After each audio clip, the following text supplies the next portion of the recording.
जह्नी रे आपण मैंने विभिन्न प्रकार रेसिपी बनई। आज चलतु जह्नी रे अंडा देकिना गोटे टेस्टी रेसिपी बनैबा। नमस्कार, मु रश्मि रश्मि यूट्यूब रे आपण समस्त को स्वागत। जह्नी आ अंडार यही तरकारीटा खाइबापी बेस भल लगी था। आपण को रुटी सहित हो कि भात सहित सबुथिरे खाई परिबे। एटा सबुथिरे खाइबापी बहुत ही भल लगी था। वीडियोटा को लास्ट पर्यंत देखिए। एबे चलतु स्टार्ट करबा आजिर रेसिपी। आज रेसिपी बनवाई मुझे हाफ केजी जह्नी नहीं। प्रथम आम जह्नीर चोपा सबको भल भाव में छड़ेदबा।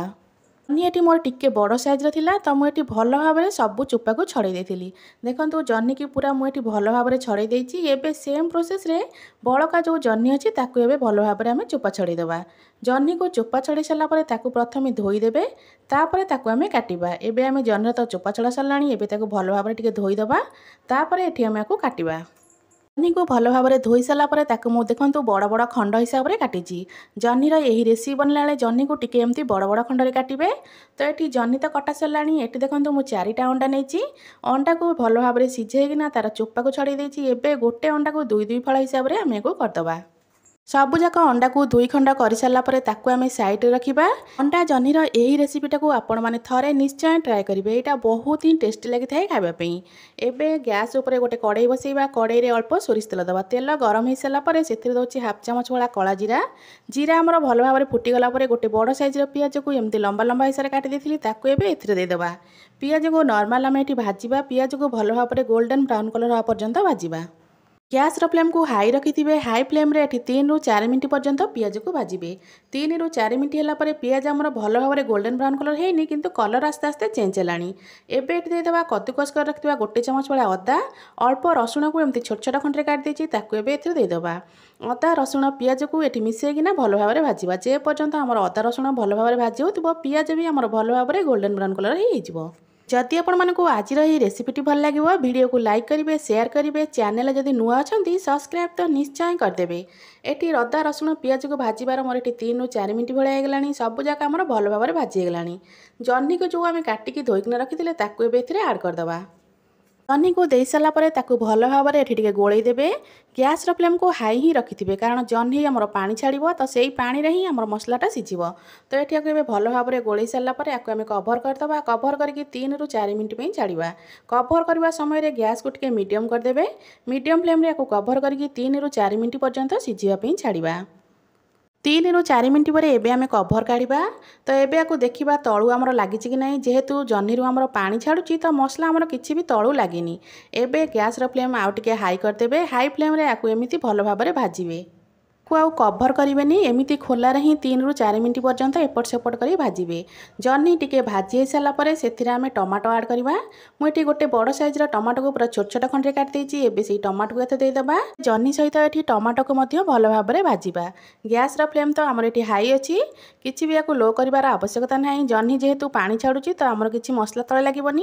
तो एबे से आम देदेबा स्वाद अनुसार लुण, हलदी गुंड दबा हाफ चामच, राग लंका गुंड देती हाफ चामच, काश्मीर रेड चिली देती हाफ चामच रु कम, हाफ चामच देती धनिया गुंड, हाफ चामच जीरा गुंड।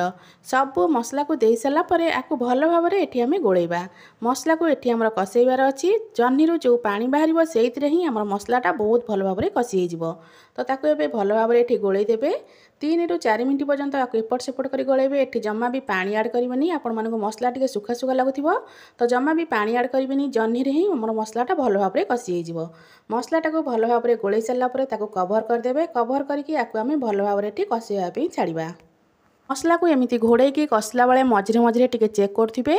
घोड़नी काढ़िकिना मसला को पुणी एपट सेपट कर गोलै दौथे। तापर पुणी घोड़ेकिना आउ 2-4 मिनट कषिबे। मसलाटा जिते भल भाव में कषि हे ना तरकारीटा खावाई सेते ही बढ़िया लगी थाए। आपण मैंने तो जह्नी रे विभिन्न प्रकार रेसिपी बनई थे। यही जह्नी आ अंडार यही रेसिपीटा को निश्चय ट्राए करूँ। तो ये देखो मसला को ये गोलै दूसरी। गोलै सारापर गैस फ्लेम को टिके लो करदबा। एबे लो फ्लेम रे एमती भल भाव में घोड़ेकिना सीझापी छाड़ा। 2 ରୁ 3 मिनट ये आम मसला को कषाइबा। 2 ରୁ 3 मिनट पर एबे आम कभर काढ़ा। तो ये देखो मसला आमर भल भाव में कषि होगला। बास्ना बहुत ही भल आसुछि। मसलार आमर तेल सब अलगा होगला। तो ये ये भल भाव में टिके गोलै दूसरी। गोलै सारापर आपको आम पानी ऐड करवा। तो ये देखो मसला आमर केते बढ़िया देखा जाउछि। तो ये मो मसला को भल भाव में गोलै दूसरी। एबे एथिरे आम पानी ऐड करवा। आपन को जेतिकी ग्रेवी दरकार से हिसाब से आपण माने पानी ऐड करेंगे। मुझे टोटाली गोटे ग्लास भाया पानी देती तो मत टे बेसी पानी दरकार नहीं टे जुगजुगिया भाया करी तो मुझे गोटे ग्लास पानी देती पानी दे सारापर भल भाव में गोलईदेवे एबे ताको आम कभर करके सिझापी छाड़ा तरकारी आमर जे पर्यंत सिझुची एबे चलतु आम अंडा को फ्राए करदे फ्राए पैन में अल्प तेल ने तेल भल भाव में गरम हो सारापर काटिक रखि अंडा को सब एदेदेवा अंडार जो केसर पट्टा अच्छी ताकू तल पटक देना देवे जमी अंडा भाजिला बेले केसर आमर अंडारू अलगा नहब पट पूरा भल भाव में भाजी सारापर आर पट को लौटेदेवे एमती आपण मैंने जब भाजबे अंडारू केसर आमर जमा भी अलगा हेनी 2 ରୁ 3 मिनट पर्यंत एपट सेपट कर भाजीदेवे ये देखो अंडा आमर पूरा भल भाव में भाजीगला तो ये गोटे प्लेट को आम काढ़ीदबा यदि आपण मैंने अंडार केसर को तल पटक न दे ऊपर पटक दे भाजी था तो केसर आमर अंडारू अलगा हो जाता तरकारी आमर ये सिझारे प्रायतः 10 ରୁ 15 मिनट भाया होगला जह्नी आ मसला सब बहुत भल भाव में सिझीगला मसलार बहुत बढ़िया बास्ना आस पानी ये मुझे गोटे ग्लास भाया यूज करी तो देखो झोल ये बहुत ही कमी जाइए